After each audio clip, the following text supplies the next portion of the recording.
Welcome back to another episode of Shades of Evil, where we will shatter any illusions that you ever had that the human race deserves to be at the top of the food chain. Once again, my team and I want to thank you all for the amazing support you continue to show. We truly appreciate our diehard followers and we are blown away by the amount of love you've shown us on our social media pages.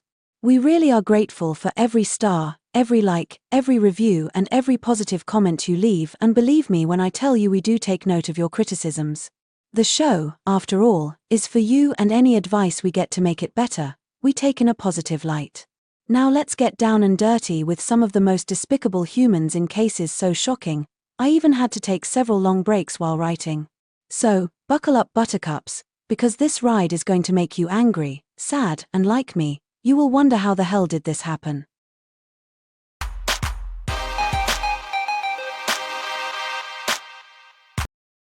I am a hermit, and if I never leave my home, it would be fine with me. I do like to visit a nearby park every now and again to get some sunshine and fresh air. My favorite bench is near a sandpit, where I watch the little kids play. Sometimes, I step in and help a child when a 2- or 3-year-old sometimes struggles with the swings or the other equipment without assistance. No, I am not a pervert, but I do like to observe the way these children play. There is something so delicate about their innocences and so alarming about their vulnerability that I often find myself overprotective and wishing with all my heart that they never lose their imaginations and forever live in a carefree world.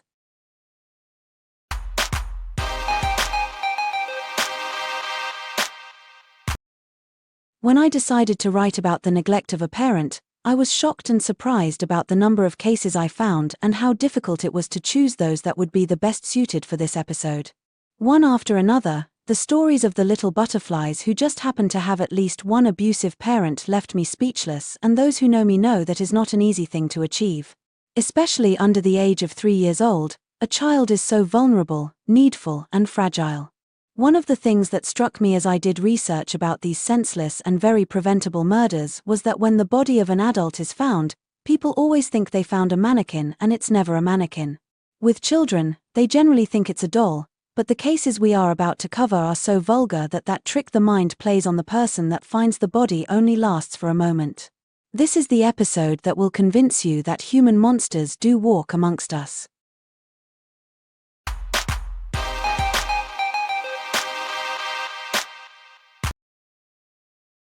Even if you, yourself, do not have children, I am sure you have nieces, nephews, friends, and co-workers who have babies and little children. They are everywhere, and then there is also the undeniable fact that each and every one of us once upon a time was a newborn baby. Babies hardly have bones. They have soft cartridges with an unprotected spot on the top of their heads that close with time. They can't feed themselves, lift their heads for at least the first couple of weeks, and the only way they know how to show they are in need is to cry. Being a parent or caregiver is one of the hardest jobs under the sun. To wake up every 3 to 4 hours to feed, change, and comfort a child is draining, to say the least. If you do everything right, you are still just trying to keep this little human alive for the first month of 2, but that first smile, that first recognition in their eyes, and the way 4 tiny fingers curl around your big index finger should and does for most evoke a sense of pride, responsibility, and a primal urge to protect and take care of this little person. That is the way it is supposed to be, but today, I am going to tell you in the first part of a series about people who should never have had children, nor should those children have been left in their care, because there was no care. From the day they were born, there was neglect, pain, torture, and the kind of damage that a child carries with them for the rest of their lives.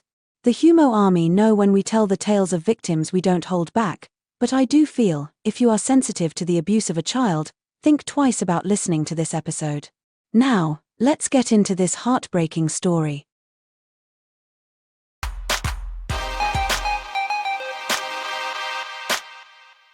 Precious Doe, later identified as Erica Green, was a 3-year-old little girl who loved the Teletubbies and had a smile for everyone, but when her little broken body was discovered, she had no name. Usually, they call an unidentified victim John or Jane Doe, but for someone so young the name seemed inappropriate. That is why she was given the name Precious Doe until her real name was identified.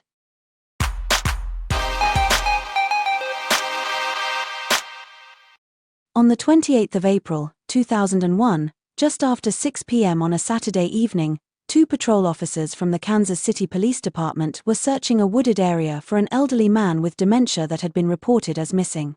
As they made their way through the busy part of the east side of the city, they did not find the old man, who was later located and returned safely to his home. Instead, right off the pathway, they stumbled across the naked body of a little black girl who could not be older than 3 or 4 years old. The disturbing part was not only the maggots that had started to infest the little body, but that her head was missing.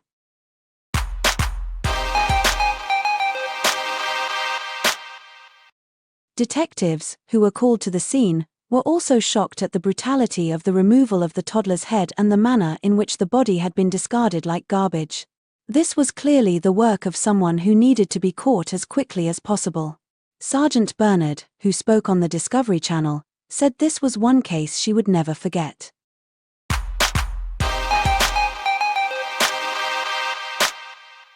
Despite using luminol, there was just no sign of her head or clothing, and it became apparent that the little girl was murdered somewhere else.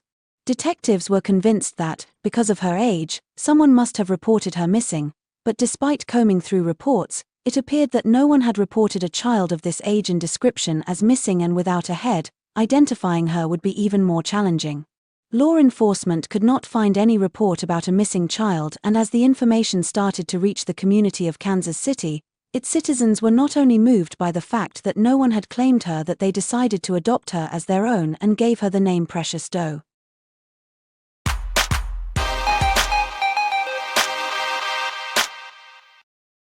The severity of the crime caught the attention of the FBI early, and volunteers started to search the surrounding area where the tiny little body was found. On the 1st of May, only 3 days after her body was found, a dedicated volunteer came across a black plastic trash bag which seemed odd, and as he poked at it with a stick, human remains were clearly visible. Finally, amongst other discarded pieces of rubbish and only a few feet away from her body, Precious Doe's head had finally been found.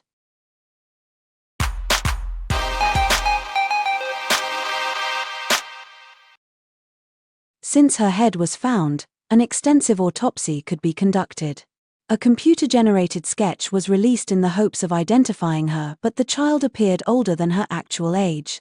The sketch did produce 600 tips, no leads were viable.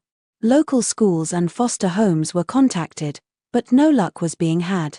For months after the discovery of her little body, Precious Doe's case was featured on America's Most Wanted, and a sculptured bust of what she might look like was released. By using clay, her actual skull was made more lifelike. Despite the incredible work the forensic team did, still no leads led to any identification of the little girl.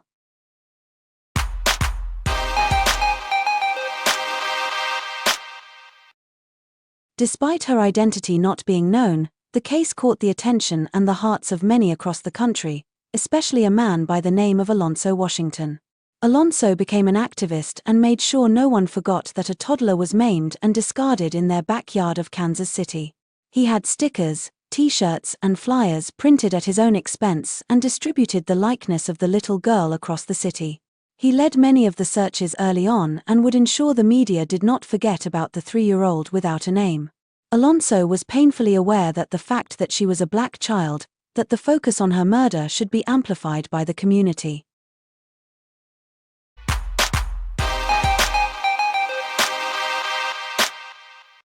On the 8th of December, 2001, a funeral was held for Precious Doe with almost 1,000 people in attendance.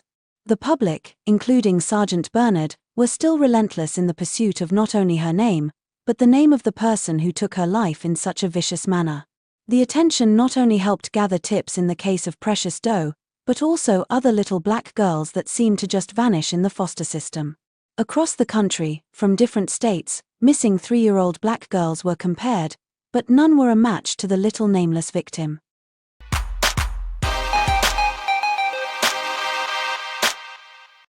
After almost a year, the team on the case started to feel that they might never close the case. The DNA of 10 different girls was tested against that of Precious Doe, but none were a match. In May 2003, another artist decided to have a go at recreating the facial features of the baby girl. Photos from the actual crime scene as well as the morgue were used to produce a frontal and side profile of the victim. The FBI then decided on the 15th of June to exhume the body of the baby girl and have a forensic anthropologist recreate the original features to the best of their abilities. Using 3D rendering and clay, all hope was placed on this final recreation, because no one felt the previous images were exact enough to have her identified.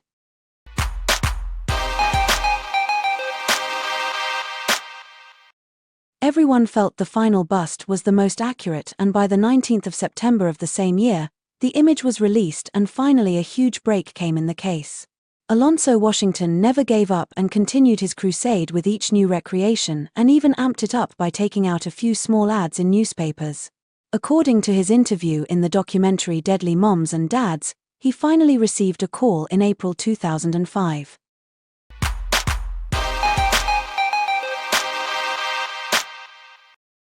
The man on the other end of the line only identified himself as Thurman. Thurman McIntosh, who had a thick Southern accent, was calling all the way from Oklahoma. His son's wife, Michelle, was staying with him while his son was in prison, and during conversations he overheard, he became suspicious of what Harold referred to as the deed. He had confronted his son during a call and Harold had told him information that only the killer would know. He told Alonzo that he believed Precious Doe was his granddaughter and that he believed her father had killed her. His son, whose name was Harold Johnston, was married to Michelle Johnston, who was the mother of the little girl whose name was Eric Michelle Marie Green. The tip seemed viable, and when he asked Thurman why he did not take the tip to the police, Thurman told him that he had made almost 50 calls to the police on several occasions over the past 5 years but was never taken seriously. Alonzo requested a photo of his granddaughter as well as a strand of hair from his daughter-in-law. A few days went by, and Alonzo received not only the photo, but also hair from Michelle to compare to the DNA of Precious Doe.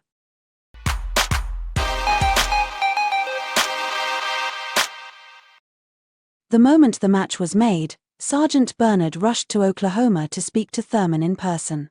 On the 15th of May, 1997, Erica was born to Michelle, who had been in prison for larceny during the last 4 weeks of her pregnancy with Erica. Erica's stepfather was also in prison for a parole violation, on larceny and assault charges. There was no one to take custody of the child. However, within 24 hours, a friend of Michelle's grandmother, Betty Brown, would take custody of the little baby girl, by providing just a driver's license and another piece of identification. A one-page form was signed and the woman, who was already in her 70s, became the guardian of little Erica Green. There were no follow-up visits from the authorities, but under her care, Erica thrived, even being able to spell her own name at the age of 3 years old.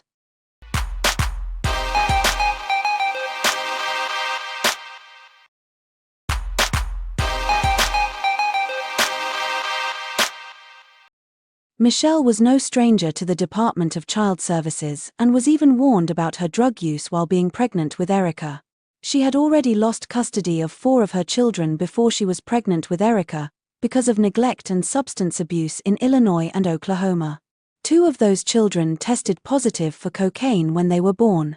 She stated in an article, in the Oklahoma newspaper, that Erica was a clever and curious little girl, and the match between the two was surprisingly positive.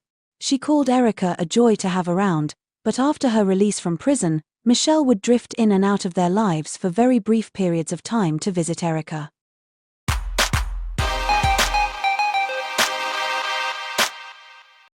On the 4th of April, 2001, Michelle had reached out to Betty and asked to take Erica to a family reunion.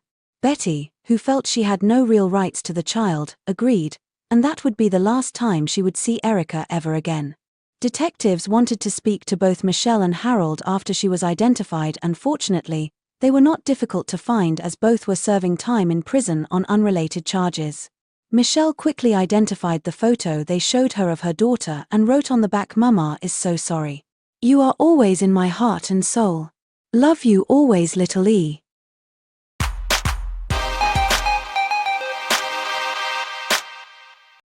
The tale Michelle told, about the demise of her little daughter, was harrowing. According to her, she was not at home when the incident happened, and that Erica was still alive when she got home to take a bath. Then she said she told Erica to lie down, but Harold decided to kick her in the head. She claimed that around or on the 28th of April, 2001, her husband was aggravated that Erica was not going to bed. She was tearful and defiantly homesick and missing Betty, who is the only person she ever knew as caregiver. Harold was under the influence of PCP and alcohol, and he kicked her in the head and left her unconscious on the floor for 2 days. It would later be revealed that had she received immediate medical care, her life could have been saved, but after 48 hours she was dead, lying on the cold floor with no assistance. Michelle claimed to make a weak attempt at reviving her by putting her in a bath, but that her eyes had rolled back in her head and Michelle knew she needed urgent medical care, but Harold refused. Michelle admitted that she knew Erica was going to die.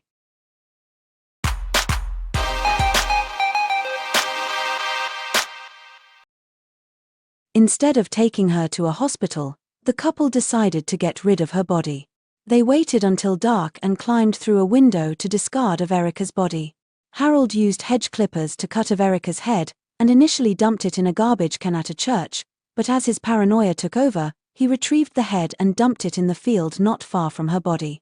After her confession, she requested to speak to her husband. She told him she came clean and that he should do the same. When he was given a photo of Erica, he wrote, "I am so sorry this happened to you. I will always love you with all my heart and soul." He then signed his name.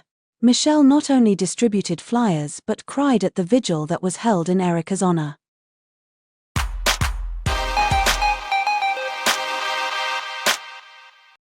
Erica's autopsy revealed more than just a kick to the head. There were several blunt force trauma injuries to her little body. There was also no family reunion. The couple with Erica and an 8-month-old baby had moved into an apartment with one of Harold's family members. The family member later testified that she could see the little girl was homesick, which aggravated Harold.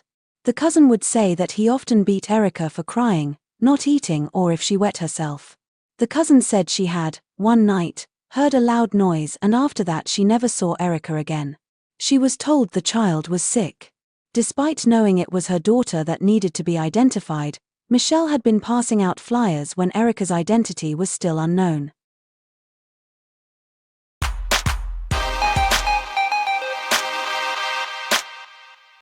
By the time the trial took place in 2007, Michelle had had 8 children who all have been taken into care by the Department of Health Services. In the end, both parents were charged with the murder of Erica Green. Michelle, at the age of 33 years old, reached a plea agreement for murder, abandoning a child, neglect of a child and tampering with physical evidence. She received a sentence of 25 years in prison.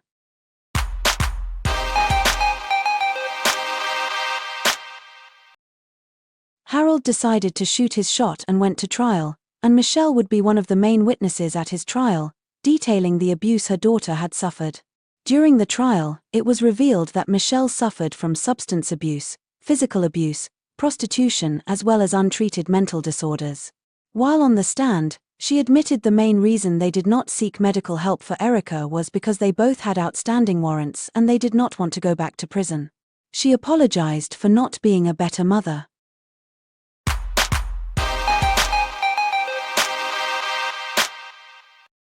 Harold was found guilty of murder, endangering the welfare of a child and abuse of a child resulting in death. He showed very little remorse or regret for what he had done, and he even tried to get Michelle to change her testimony. He stated the obvious that Michelle was also abusive and neglectful, but this did not aid in his defense. Because his claims that he was under the influence when he killed her could not be proven, he was sentenced to life without parole.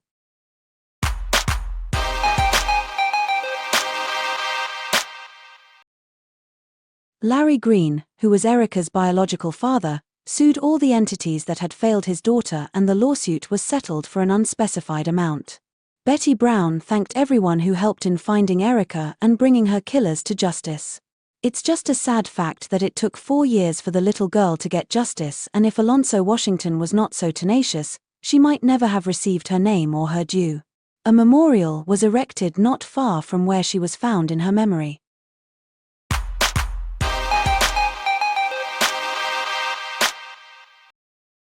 Thank you for watching my Shades of Evil video blog. Please like, share and subscribe if you have not already. Join us for another episode of Shades of Evil vlog here on our YouTube channel next week.